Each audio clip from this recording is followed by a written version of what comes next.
Leveraging is a word you have probably heard many times before where you may not really know what it means. The short definition is, leveraging means spending other people's money, and millionaires love it. Not because it means less risk to their own money, which one might think at first. Actually, it involves greater risk, because if they bet wrong, they can lose money they haven't even earned yet and have to work years just to get back to square one. The attraction to leveraging, typical of people skilled in turning money into more money, really comes to the difference between liquid and illiquid assets. Liquid assets are assets you can do whatever you want with right now. Cash in your wallet is the most liquid asset of all. Illiquid assets are those you can't always access when you want to do something different with the money. You do own the asset, but that doesn't do you any good until you can sell it and realize any gains.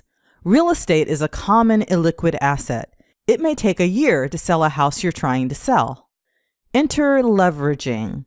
With leveraging, you can borrow against the value of the illiquid assets you hold. Then you don't even need to sell the assets. You get to spend the money now however you want and still keep the asset. In real estate, this generally takes the form of home equity loans or lines of credit. You borrow against the appreciating value of the house you bought and then sell the house before you have to pay the loan back. Let's say you buy a house for $400,000, then a year later it is worth $500,000. You now have an extra $100,000 in value above whatever you put as a down payment. You then borrow $80,000 and are expected to pay back interest only for the first 5 years and pay off the entire loan within 15 years. So your monthly payments the first 5 years are minimal, maybe a few $100s a month on the $80,000. Then 5 years later, the house is worth $700,000, a gain of $300,000 above your original purchase price. You sell and pay back the $80,000 loan, pocketing the difference of $220,000. Thus, you were able to access the value of an illiquid asset through leveraging. So what do you do with the $220,000 gain? What did you even do with the $80,000 in the first place? Well, if you think like a millionaire, you probably leveraged most of the money both times. You don't borrow for expenses. You only borrow for investments. So perhaps the $80,000 allowed you to buy your next home, one you rent out for cash flow, and will also be able to leverage into still another home a few years later.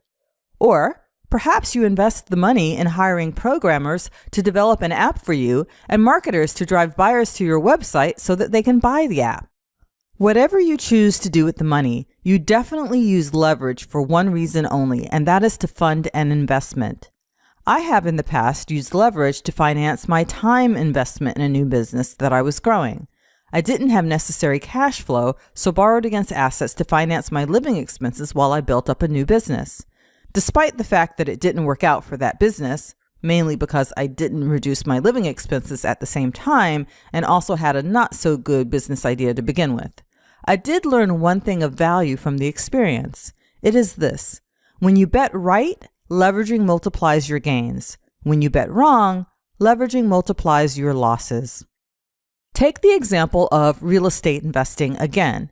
Let's say in our scenario, instead of the $400,000 house rising in value to $700,000 in 5 years, it drops to $450,000 from its high of $500,000 at the time we took out the first equity loan.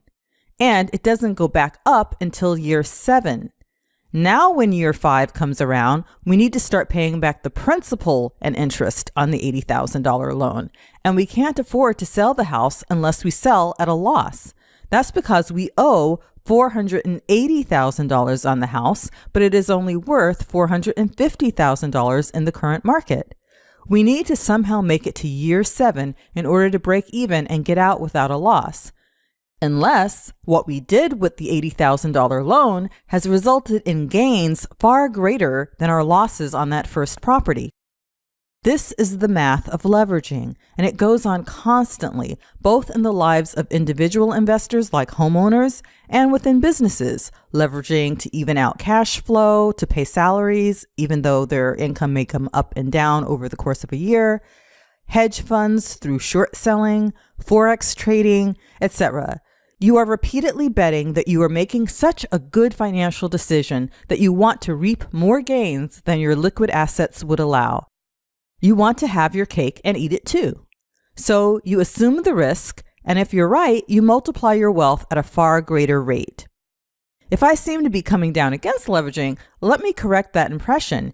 You do need to carefully consider your tolerance for risk and make sure your investment plans are good ones before you apply leveraging to amplify everything. But I also say that it is better to have $50,000 in hand and $50,000 in debt than $0 in your pocket and zero debt. It's the same net, but a very different life experience. Leveraging intelligently is what a young person does when he adds to the money he has saved from every summer job since he was 10 by taking out student loans that allow him to get a degree needed to enter his chosen field from the most prestigious school in the field instead of going to a community college. It's what a business owner uses to hire staff needed to make the products he's going to sell before he can make the profit from selling those products, particularly when he already has orders for the product that he simply cannot fulfill until he hires staff with money he lacks. Leverage is the key to progress. It simply amplifies your need to be making good decisions to begin with, which is best done by balancing out the knowledge in your head with the wisdom in your gut. Follow your feelings and don't do a deal if it feels wrong, no matter how good it sounds. Keep up with your boulder and use your emotional guidance system to follow it downhill to your chosen destination.